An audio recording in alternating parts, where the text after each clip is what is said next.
मन्त्रं नो यन्त्रं तथापि च न जाने स्तुतिमौ न जावानं ध्यानं कुचिदपि कुमाता नमोवती सुपाको चल्पाको विविष मधुपाको विलपनम् परम जाने मातस बिरालो तरालो यम तमगिरा बिराथंगो रंगो बिरारा तिरंगो ठिकानाकै सुबा भस्मालेको शिवा शिवा भवानी तिजापनम मारा सिधा सिद्धिना सुदूर चारै साम्ब सदा शिवा दुर्गा भगवती।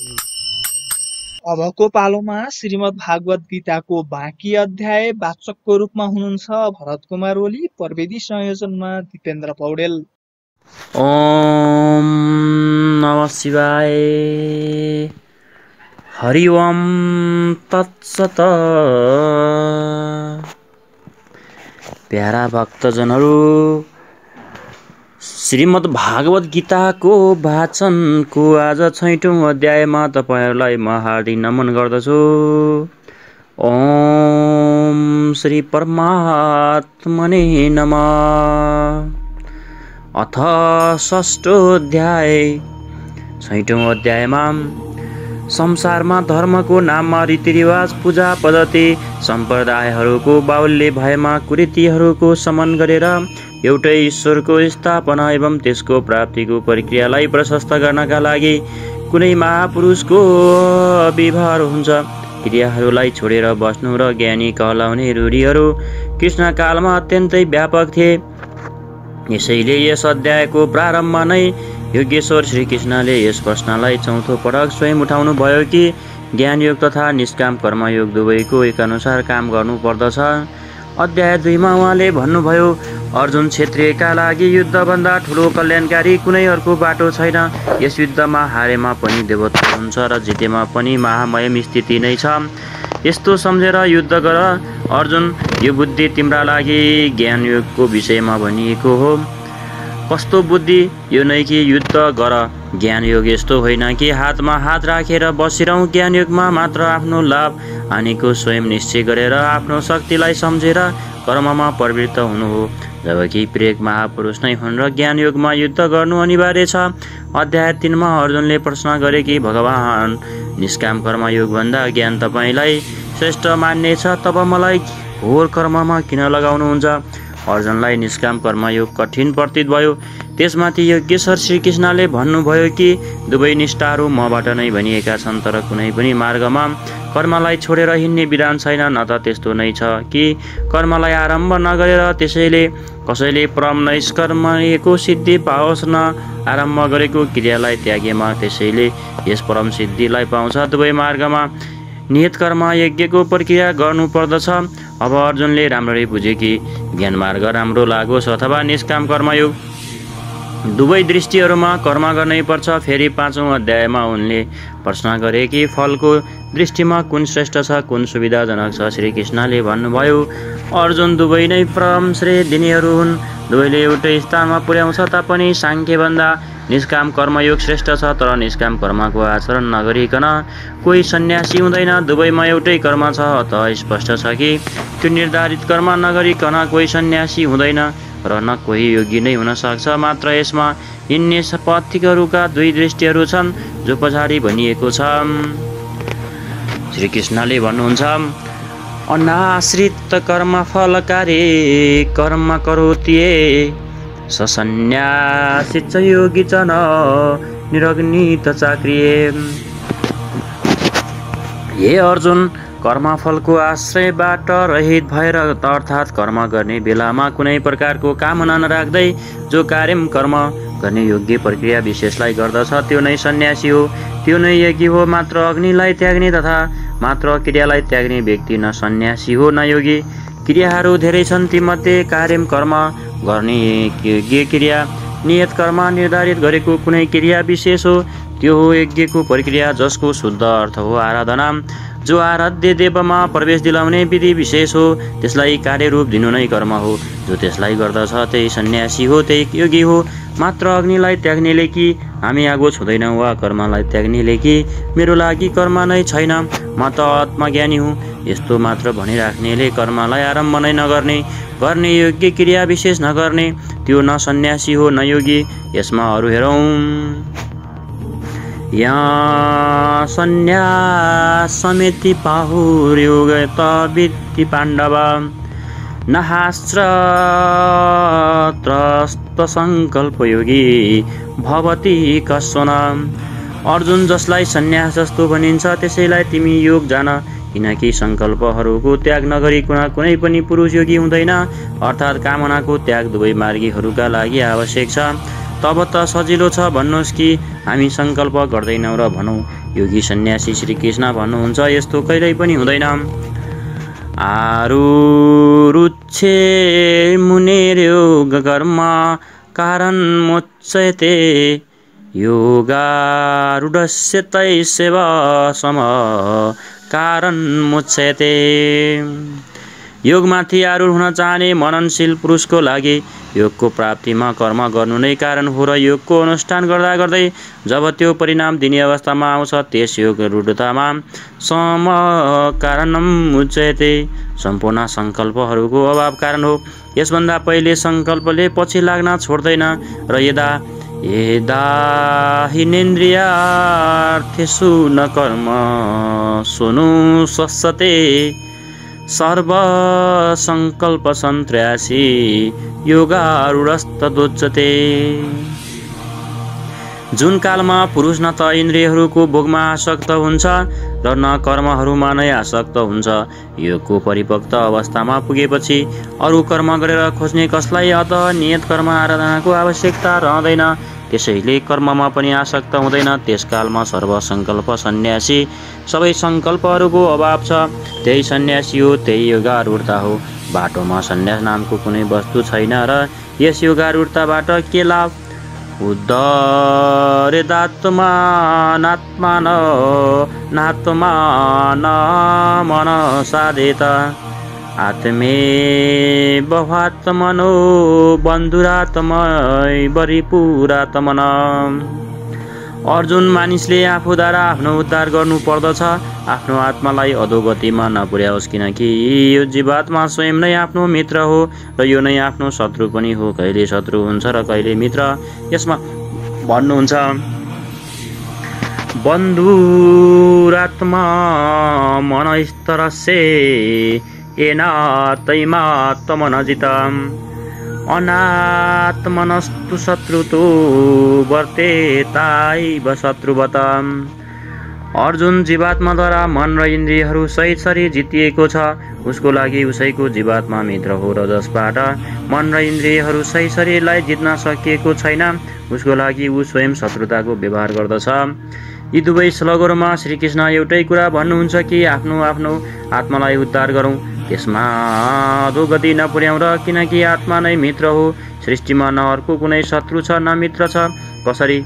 जसले मन सही इन्द्रियहरू जितेको हुन्छ उसका लागि उसैको आत्मा मित्र बनेर मित्रताको व्यवहार गर्दछ, परम कल्याण गर्ने हुन्छ, र जसले मन सहित इन्द्रियहरू जितेको हुँदैन उसैका लागि उसैको आत्मा शत्रु बनेर शत्रुताको व्यवहार गर्दछन्। अन्तत योनिहरू र यातनाहरूतिर लिएर जान्छ, र प्राय मान्छेहरू भन्दछन् म त आत्मा हुँ, गीतामा लेखिएको छ, न त यसलाई शस्त्रले काट्न सक्छ, न अग्निले जलाउन सक्छ, न वायुले सुकाउन सक्छ, यो त नित्य हो, अमृत स्वरूप हो र परिवर्तनशील छ, शाश्वत छ, र त्यो आत्मा ममा नै छ। उनीहरूको गीतामा यी पंक्तिहरूमा ध्यान दिँदैनन् कि आत्मा अधोगतिमा पनि जान्छ, आत्माको उद्धार पनि हुन्छ, जसका लागि कार्यम कर्म गर्न योग्य प्रक्रिया विशेष गरेर उपलब्ध बताइएको छ। अब अनुकूल आत्माको लक्षण हेरौँ। जितात्मन प्रशान्त से परमात्मा समाहित शीतोष्ण सुख दुखेषु तथा मानापनायनौ। जाडो गर्मी सुख दुःख र मान अपमानमा जसको अन्तस्करणमा वृत्तिहरू राम्ररी शान्त छन्, यस्तो स्वाधीन आत्मा भएको पुरुषमा परात्मा सदैव स्थित छ र कहिल्यै पनि अलग हुँदैन।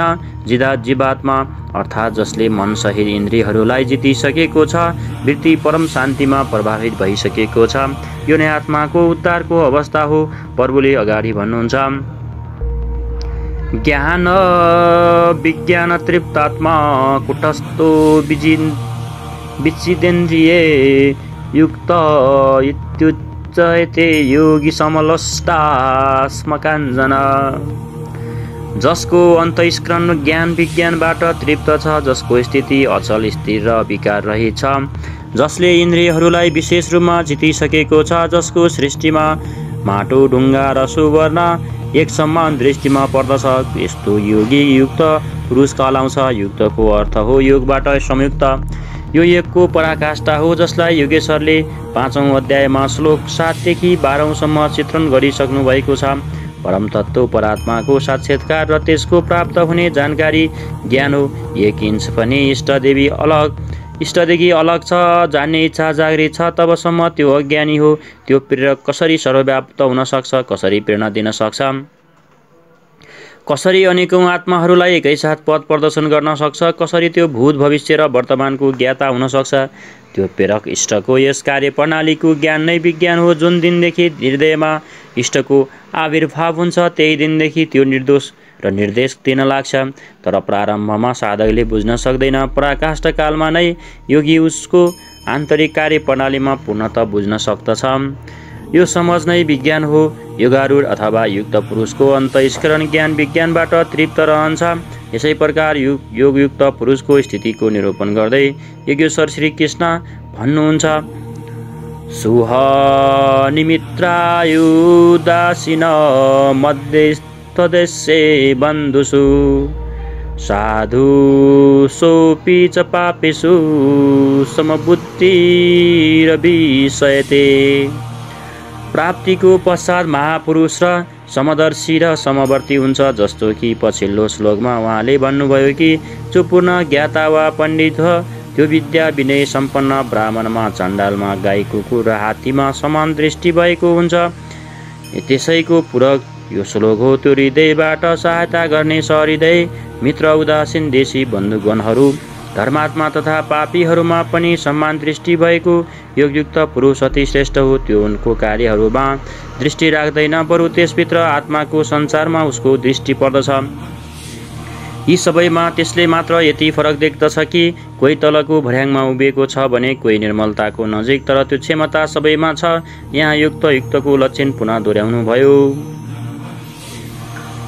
कोही योगी कसरी बन्दछ, ऊ कसरी यज्ञ गर्दछ, यज्ञस्थली कसरी हुनुपर्दछ, आसन कस्तो हुनुपर्ने, त्यस समय कसरी बस्योस्, कर्ताले पालना गर्ने नियम, आहार विहार, सुत्नु जाग्नुको संयम तथा कर्ममा कस्तो चेष्टा हुनुपर्दछ इत्यादि बुन्दाहरूमा योगेश्वर श्री कृष्णले अघिल्लो 5 श्लोकमा प्रकाश पार्नुभयो, जसबाट तपाईँ पनि त्यस यज्ञलाई सम्पन्न गर्न सक्नुहोस्। अध्याय 3 मा उहाँले यज्ञको नाम लिनुभयो र भन्नुभयो कि यज्ञको प्रक्रिया नै त्यो नियत कर्म हो। अध्याय 4 मा उहाँले यज्ञको स्वरूप विस्तारले वर्णन गर्नुभयो र जसमा प्राणको अपावानमा हवन, अपावनको प्रावनमा हवन, प्राण अपानको गति रोकेर मनको निरोध इत्यादि गरिन्छ। सबै मिलाएर यज्ञको शुद्ध अर्थ हो आराधना र त्यस आराधना देवको धुरी पार गराउने प्रक्रिया, जसमा 5औं अध्यायमा पनि भनियो र उसका लागि आसन भूमि गर्ने विधि इत्यादिको चित्रण बाँकी थियो। त्यसैमा योगेश्वर श्री कृष्ण प्रकाश पार्नुहुन्छ।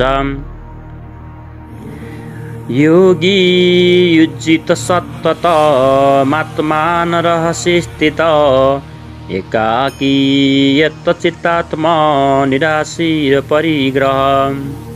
चित्तलाई जित्नमा लागेको योगी मन इन्द्रियहरू र शरीरलाई बसमा राखेर वासना र संग्रह रहित भएर एकान्त स्थानमा एक्लै नै चित्तलाई आत्मोपलब्धि गराउने यो क्रियामा लगाउनु उनको लागि स्थान कस्तो हुनुपर्दछ, आसन कस्तो हुनुपर्दछ, सुचौ देश प्रतिष्ठाए स्थिरमासन्मात्मन नात्युचित नातिने चैला जिनको सुरतम। युद्धभूमिमा कुश, मृगछाला, वस्त्र अथवा त्यसबाट उत्तरोत्तर बिछाएर आफ्नो आसनलाई नै धेरै अग्लो र न त धेरै होचो स्थिति स्थापित गर्नुहोस्। युद्धभूमिको तात्पर्य उसलाई झार्ने बढार्ने सफा सुग्घर गर्नु हो र भुइँमा कुनै वस्तु बिछाउनु पर्दछ, चाहे मृग छाला होस् या मुगुल अथवा कुनै पनि वस्त्र फले कुनै पनि एउटा वस्तु उपलब्ध भएमा बिछाउनु पर्दछ। आसन स्थिर हुनु पर्दछ, न जमिनभन्दा धेरै अग्लो न एकदमै होचो। पूज्य महाराजज्यू लगभग 5 इन्च अग्लो आसनमा बस्नुहुन्थ्यो। एकपटक भावुकले लगभग 1 फिट उचाइ भएको सिङ्गामरमरको तख्ता ल्याइदिए। महाराजज्यू एक दिन त्यसमा बस्नुभयो अनि भन्नुभयो, होइन, धेरै अग्लो भयो, अग्लो स्थानमा बस्नु हुँदैन, साधुलाई अभिमान हुन्छ। तल पनि बस्नु हुँदैन, त्यसबाट हीनता बोध हुन्छ, आफूबाट घृणा हुन्छ। पछि त्यसलाई उठाएर जङ्गलको एउटा बगैँचामा राख्न लाउनुभयो। त्यहाँ न महाराज जानुहुन्थ्यो न अहिले कोही जान्छ। जो थियो त्यो महापुरुषको क्रियात्मक शिक्षण। यसै प्रकार साधकका लागि पनि धेरै अग्लो स्थान हुनु हुँदैन। भजन पूर्ति पछि हुनेछ, अहङ्कार पहिले नै आएर चढ्नेछ। यसरी यहाँ श्रीकृष्णले के भन्नुहुन्छ भने योग गर्ने मान्छेले एउटा ठिकै दूरीमा बस्नु पर्दछ। धेरै अग्लो बसियो भने आफू ठुलो भन्ने घमण्ड हुन्छ र होचोमा बसियो भने आफूमा हीनता बोध हुन्छ। त्यसकारणले सधैँभरि समान दूरीमा बस्नु पर्दछ। तत्रैकाग्रमन कृत्वा यत्चितेन्द्रियक्रिये उपविश्यासने ज्ञातोगमात्मविशुद्धते। त्यस आसनमा बसेर मनलाई एकाग्र गरेर चित्त र हृदयहरूका क्रियाहरूलाई बसमा राख्दै अन्तःस्करणको शुद्धिको लागि योग अभ्यास गर्नुहोस्। अब बस्ने तरिका बताउनुहुन्छ। समकाय शिरो ग्रीव धारण्य चाल स्थिर सम्प्रेक्षे नासिकाग्रसो दिशान अवलोकनयन। शरीर गर्दन र टाउकोलाई सिधा अचल स्थिर गरेर दृढ भएर बस्नुहोस् र आफ्नो नासिकाको अग्रभागलाई हेरेर, नासिका भनेको नाकको टुप्पा हेर्ने निर्देश छैन, बरु सोझो बसेमा नाकको सामान्य जहाँ दृष्टि पर्दछ त्यहाँ दृष्टि होस्। दायाँ बायाँ हेर्ने चञ्चलता नहोस् र अरू दिशाहरूलाई नहेर्दै स्थिर भएर बस्नुहोस्। उहाँले आसन गर्ने कुरा सिकाउनुहुन्छ। प्रशान्तात्मविग विवरमाचारिवर्ते स्थित मन सम्यम्यमचिन्तो युक्तासीत मत्पर। ब्रह्मचार्य व्रतमा स्थिर भएर प्राय मान्छेहरू भन्छन् कि जनेन्द्रियहरूको संयम ब्रह्मचार्य हो, तर महापुरुषहरूको अनुभूति छ कि मनद्वारा विषयहरूको स्मरण गरेर, आँखाहरूबाट त्यस्तै दृश्य देखेर, त्वचाद्वारा स्पर्श गरेर, कानबाट विषय उत्तेजक शब्द सुनेर जनेन्द्रिय सम्भव छैन।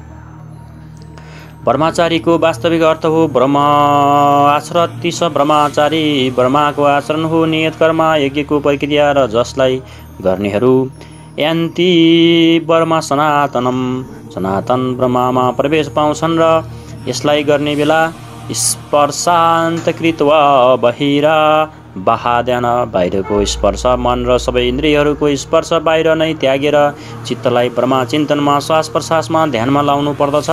म ब्रह्ममा लागेको छ भने बाहिरी स्मरण कसले गर्ने? यदि बाहिरी स्मरण छ भने अहिले मन लाग्यो कहाँ? विकार शरीरमा होइन, मनको तरङ्गमा हुन्छ र मन ब्रह्माचरणमा लागेको छ भने जनेन्द्रिय स्वयं मात्र होइन, सकलेन्द्रिय संयमसम्म स्वाभाविक हुन्छ। अतः ब्रह्माको आचरणमा स्थिर भयरहित र राम्रो ढङ्गले शान्त अन्तर्स्करणवाला मनलाई संयम राख्दै मसँग लागेको चित्तले युक्त मेरो परायण भएर स्थिर हो।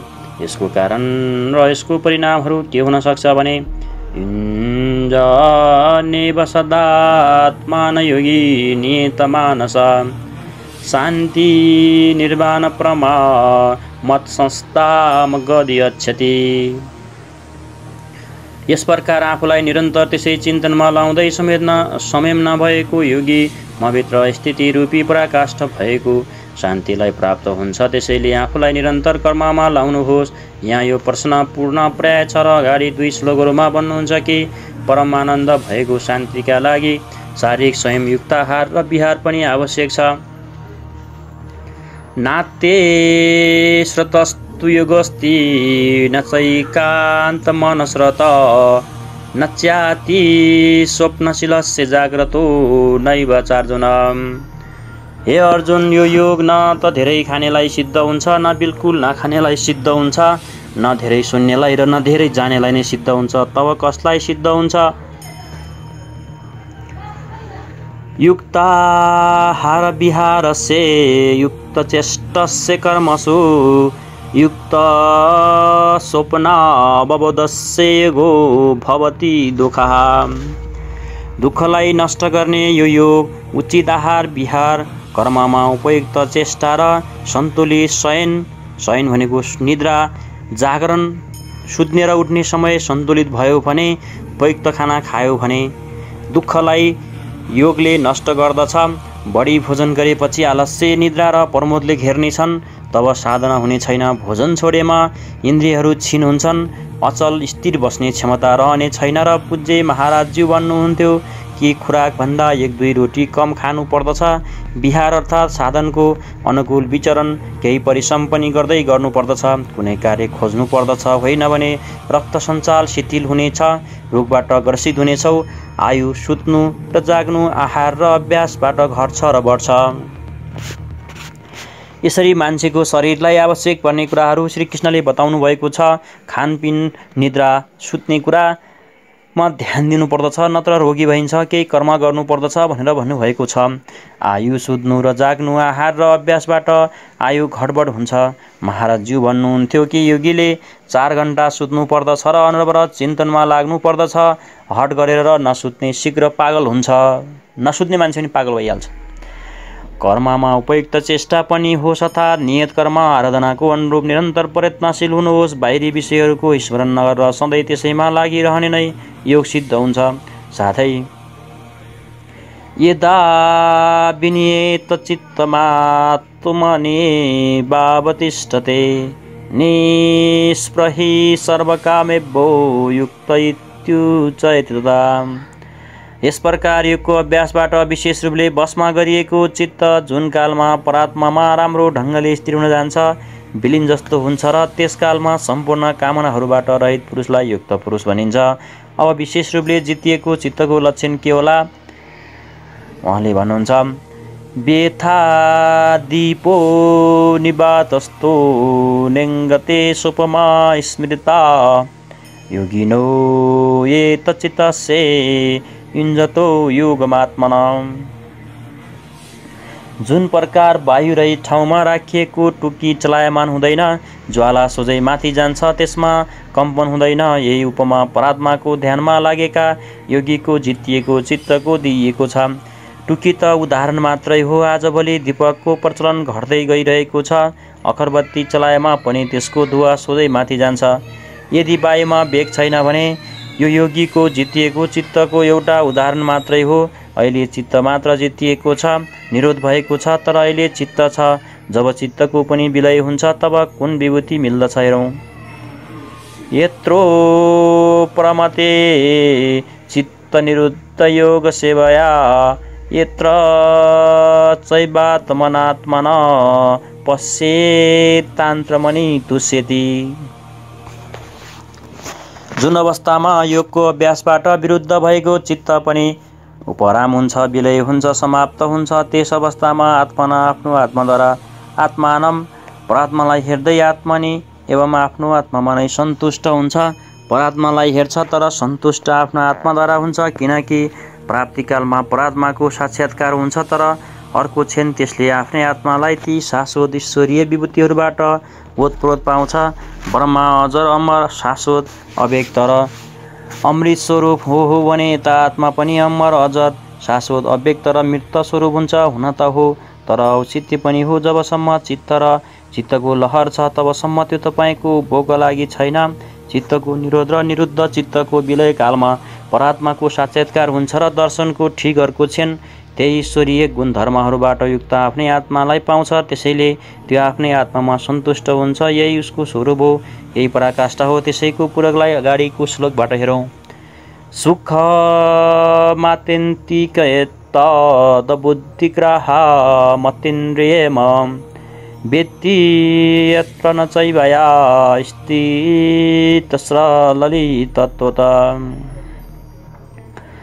तथा इन्द्रियहरूबाट अतीत मात्र शुद्ध भएको सूक्ष्म बुद्धिद्वारा ग्रहण गर्ने योग्य जो अनन्त आनन्द हो, त्यसलाई जुन अवस्थामा अनुभव गर्दछ र जुन अवस्थामा स्थित भएको योगी भगवत स्वरूपलाई तत्त्वबाट जानेर चलायमान हुँदैन। सधैँ त्यसैमा प्रतिष्ठित रहन्छ। तथा ये लब्ध्वा चापर लाभ मन्यते नादिक तत यस्मि मनस्थितो न दुखेन गुरुना नि विचलायते। परमेश्वरको प्राप्ति रूपी जुन लाभलाई पराकाष्ठको शान्तिलाई प्राप्त गरेर त्यसभन्दा बढी अर्को कुनै लाभ मान्दैन र भगवत प्राप्ति रूपी जुन अवस्थामा स्थित भएको योगी भयङ्कर दुःखबाट पनि चलायमान हुँदैन। दुःखको उसलाई भान पनि हुँदैन, किनकि भान गर्ने चित्त त समाप्त भयो। यस प्रकार ता विद्या ददुःखस योग वियोग योग सञ्जितम स निश्चयेन यो व्यक्तो योगो निर्वाण चेतसा। जो संसारको समग्र वियोगबाट रहेछ त्यसैले नाम योग हो। जुन अत्यन्तिक सुख छ र त्यसको मिलनको नाम योग हो, त्यसलाई परम तत्त्व परात्मा भनिन्छ। यसको मिलनको नाम योग हो। त्यो योग छ्याउ नलाग्ने चित्तले निश्चयपूर्वक गर्नु कर्तव्य हो। धैर्यपूर्वक लाग्ने पुरुष नै योगमा सफल हुन्छ। संकल्प प्रभावन कामसत्ते वक्ता सर्वानसित मन शैवेन्द्रिय ग्राम विनियमे समन्नतत। त्यसकारण मान्छेले यो गर्नु पर्दछ कि संकल्पबाट उत्पन्न हुने सम्पूर्ण कामनाहरूलाई वासना र आसक्तिसहित सर्वथा त्यागेर मनद्वारा इन्द्रियहरूको समुदायलाई सबैतिरबाट राम्रो ढङ्गले बसमा राखेर शनै शनै रूप रमेत बुद्ध्या धृतिगृहतया आत्मा संसस्त मन कृत्वा न किञ्चिदपि चिन्तयत। क्रमले अभ्यास गर्दै परामातालाई प्राप्त होस्, चित्तको निरोध र कर्मश विलय होस्। त्यसपछि यो धैर्यपूर्वक बुद्धिद्वारा मनलाई प्रात्मामा स्थित गरेर अरू केही पनि चित्त नहोस्। निरन्तर लागेर पाउने विधान हो, तर आरम्भमा मन लाग्दैन। यसैमा योगेश्वर श्रीकृष्णले भन्नुहुन्छ, येतो निसृति मनस्रङ्लमत स्थिरं ततस्ततो नियमयत दातम्येनैव वंशनयत। यो स्थिर नरहने चञ्चल मन जुन कारणले सांसारिक पदार्थहरूमा विचरण गर्दछ त्यसबाट रोकेर बारम्बार अन्तरात्मा नै विरोध गर। प्राय मान्छेहरू भन्दछन् कि मन जहाँ जान्छ जान देऊ, प्रकृतिमा नै जान्छ र प्रकृति पनि त्यही ब्रह्मामा अन्तर्गत छ। प्रकृतिमा विचरण गर्नु ब्रह्माको बाहिरी छैन। तर श्रीकृष्णको अनुसार यो गलत छ। गीतामा यी मान्यताहरूलाई अलिकति पनि स्थान छैन। श्रीकृष्णको भनाइ छ कि मन जहाँ जहाँ जान्छ, जुन माध्यममा जान्छ, ती माध्यमहरूबाट रोकेर परमात्मा नै लगाउनुहोस् र मनको निरोध सम्भव छ। यस निरोधको परिणाम के हुनेछ? प्रशान्त मनस्सहेन योगिन सुखमुत्तमम उपैति शान्तरजस ब्रह्मभूतम कल्मषम। जसको मन पूर्ण रूपेण शान्त छ, जो पापबाट रहित छ, जसको रजोगुण शान्त भएको छ, यस्तो ब्रह्मासँग एकीभूत योगीलाई सर्वोत्तम आनन्द प्राप्त हुन्छ, जुनभन्दा उत्तम केही छैन। यसैमा पूर्ण बल दिनुहुन्छ। युञ्जनेव सदात्मान योगी विगत कल्मष सुखेन वर्मस स्पर्शमयन्त सुखमश्नुतु। पाप रहित योगी यस प्रकार आत्मालाई निरन्तर त्यस परात्मामा लाउँदै सुखपूर्वक परमात्माको प्राप्तिका लागि अनन्त आनन्दको अनुभूति गर्दछ। उसले ब्रह्मा संस्पर्श अर्थात् ब्रह्माको स्पर्श र प्रवेशको साथ अनन्त आनन्दको अनुभव गर्दछ।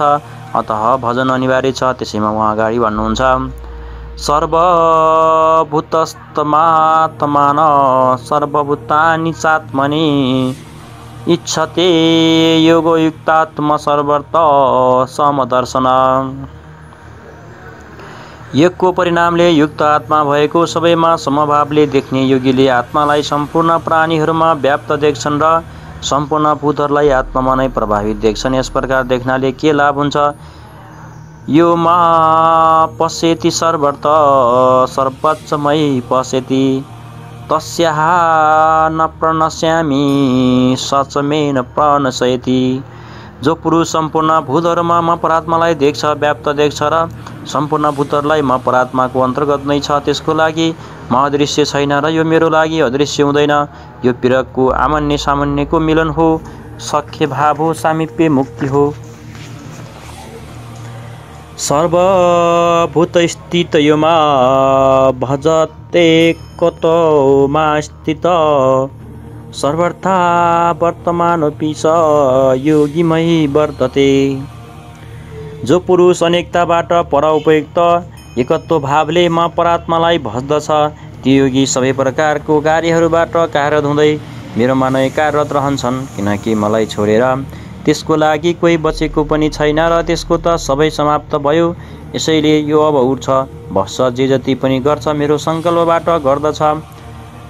आत्मौपम्पेन सर्वत्र समपश्यति यो अर्जुन सुख यदि वा दुःख सहयोगी परमो मत। हे अर्जुन, जो योगी आफ्नै सम्मान सम्पूर्ण भूतहरूमा समेट्दछ, सम्भाव देख्दछ, आफ्नो जस्तो देख्दछ, सुख र दुःखमा पनि सबैमा सम्मान देख्दछ, त्यो योगी परमश्रेष्ठ मानिएको छ। प्रश्न पुरा भयो। यसमा अर्जुनले प्रश्न गरे, यो सेगस्तया प्रोक्त साम्येन मधुसूदन यतस्या न पश्यामि चञ्चलवा स्थिति स्थिराम। हे मधुसूदन, यो योग जसलाई तपाईँले पनि भनिसक्नु भएको छ, जसबाट समत्व भाव दृष्टि मिल्दछ, मन चञ्चल हुनाले धेरै समयसम्म यसमा टिक्ने स्थितिमा म आफूलाई देखिरहेको छैन।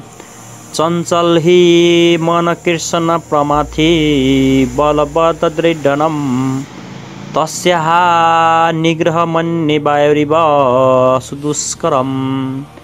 हे कृष्ण, यो मन बडो चञ्चल छ, प्रमथन स्वभाववाला छ, हठी तथा बलवान छ, त्यसैले यसलाई वशमा गर्नु म वायुको सम्मान अति दुष्कर मान्दछु। आँधीको हावा र यसलाई रोक्नु बराबर हो र यसमा योगेश्वर कृष्णले भन्नुहुन्छ,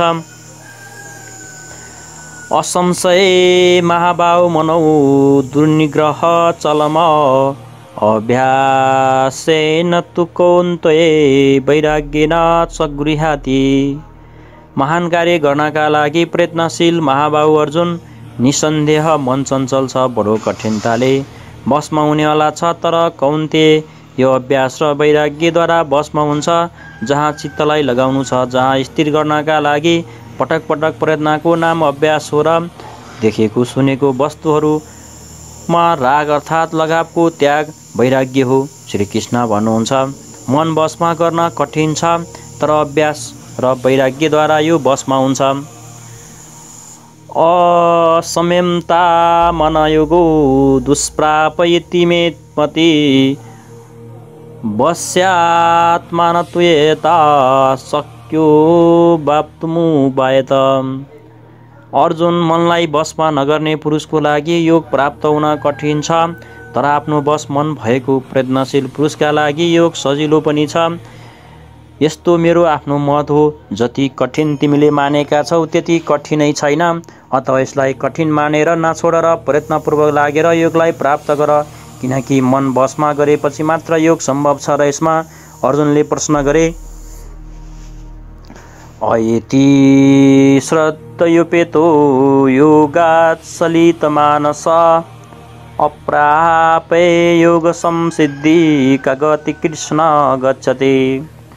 योग गर्दा गर्दै कसैको मन चलायमान हुन्छ, यद्यपि अहिले योगमा त्यसको श्रद्धा छँदैछ, तब यस्तो पुरुष भगवत सिद्धिलाई प्राप्त नगरेर कुन गतिलाई पाउँछ।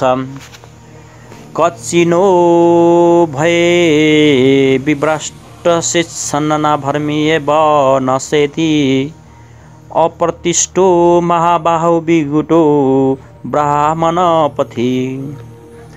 महाबाहु श्रीकृष्ण भगवत प्राप्तिको मार्गबाट विचलित भएको त्यो मोहित पुरुष छिन्न भिन्न बादल जस्तो दुवैतिरबाट नष्ट र भ्रष्ट त हुँदैन। सानो बादल आकाशमा छाएको छ, सानो बादलले भने त्यति बेला बर्सन सक्छ भन्ने पनि छैन, न त त्यो फर्केर मेघमा नै मिल्न पनि सक्छ। त्यो के गरौँको अवस्थामा आउँछ। त्यसै गरी बरु हावाको झोक्राहरूबाट हेर्दा हेर्दै नष्ट हुन्छ। त्यसै प्रकार शिथिल प्रयत्न भएका केही समयसम्म साधना गरेर स्थगित गर्नेहरू नष्ट त हुँदैनन्। यो त तपाईँमा प्रवेश गर्न सक्यो, न भोग नै भोग्न पायो, त्यसको गति के होला भनेर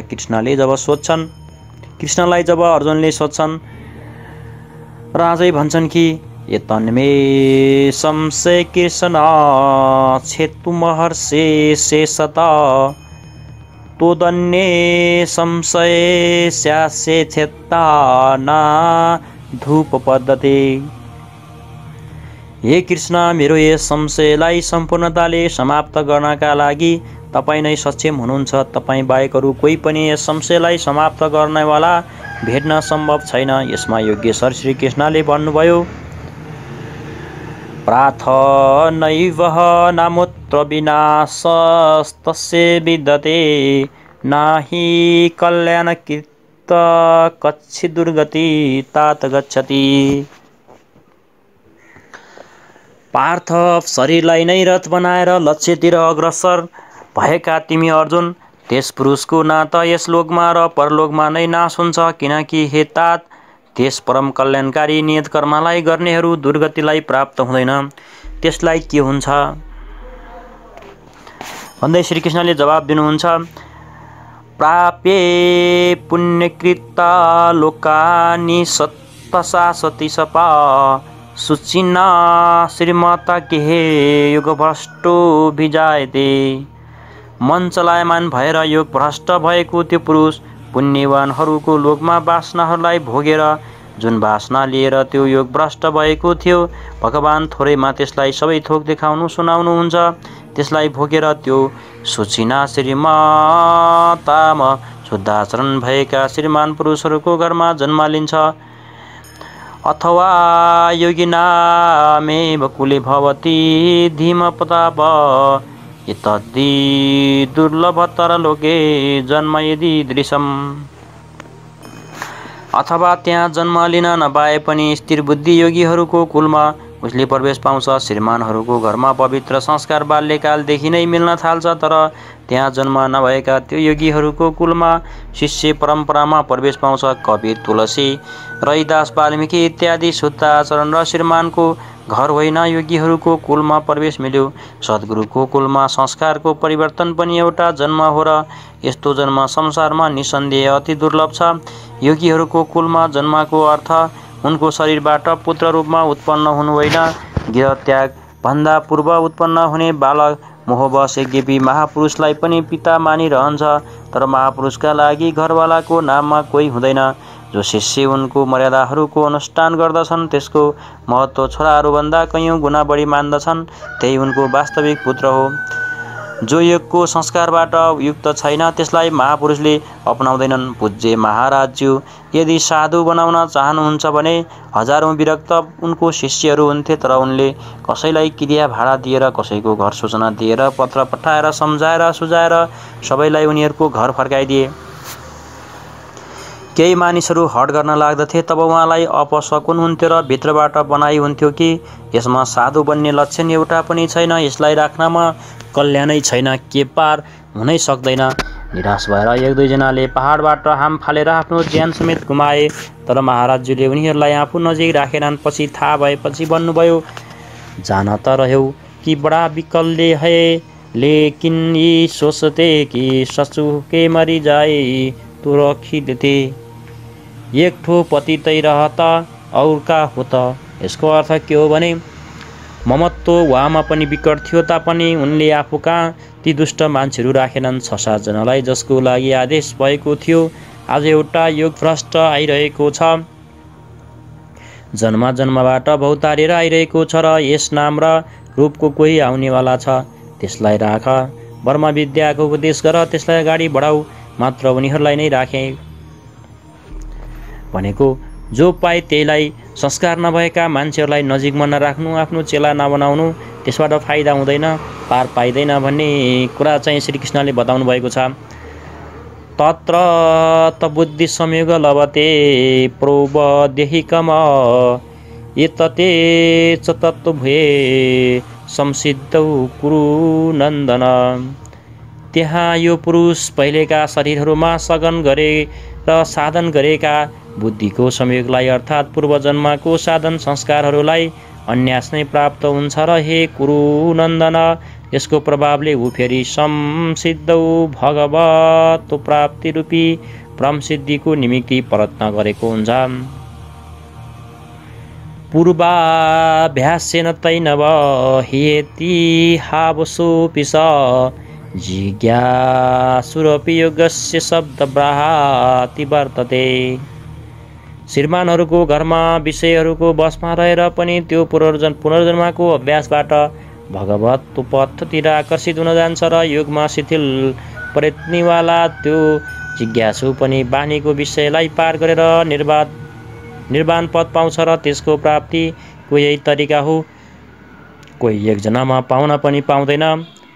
प्रयत्नाथ मानस्तु योगी संशुद्ध किल्बिष अनेक जन्म संसिद्धस्तो याति परागतिमा। अनेक जन्मबाट प्रयत्न गर्ने योगी परम सिद्धिलाई प्राप्त हुन्छ। प्रयत्नपूर्वक अभ्यास गर्ने योगी सबै पापहरूबाट राम्रो ढङ्गले शुद्ध भएर परम गतिलाई प्राप्त हुन्छ र प्राप्तिको यही क्रम हो। पहिले शिथिल प्रयत्नले त्यो योग आरम्भ गर्दछ। मन चलायमान भएर जन्म लिन्छ। सद्गुरुको कुलमा प्रवेश पाउँछ र प्रत्येक जन्ममा अभ्यास गर्दै त्यहाँ पुग्छ जसको नाम परम गति परम धाम हो। श्रीकृष्णले भन्नुभएको थियो कि यस योगमा बिउको नाश हुँदैन।